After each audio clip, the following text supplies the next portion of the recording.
State bank को intervene करना चाहिए रुपए की स्लाइड पे? I don't think state bank के पास अभी वो कैपेसिटी है इंटरवीन करने की। उसके लिए तो अगर आपके पास कोई फॉरेन एक्सचेंज रिजर्व्स उनके पास पड़े होते हैं जिस चीज़ के साथ वो इंटरवीन करेंगे तो फिर कुछ हो सकता था। लेकिन अभी तो अगर वो चाहें भी तो वो कुछ नहीं इंटरवीन कर सकते, सवाए इसके कि आर्टिफिशियली दोबारा से बैंक्स को बता बता के उनको डांट के मना कर दें कि भाई एक लेवल से ऊपर आपने ट्रांजैक्शंस नहीं करनी। लेकिन उससे तो कुछ होता नहीं है। ये जो एडमिनिस्ट्रेटिव मेजर्स होते हैं इनसे सिचुएशन तो मजीद और ख़राब होती है। इसकी वजह से तो हम लोग यहाँ पे पहुंचे हैं, क्योंकि कोई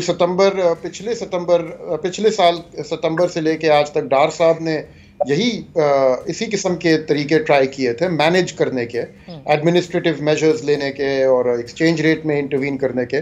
उसकी वजह से तो ये सारी सिचुएशन क्रिएट हुई है जो आज हम लोग फेस कर रहे हैं। खुर्रम, आप ये समझते हैं कि हैड इसहाक डार साहब नॉट मैनेज्ड ऑल दिस, इतना बुरा हाल नहीं होता? जी हाँ, बिल्कुल।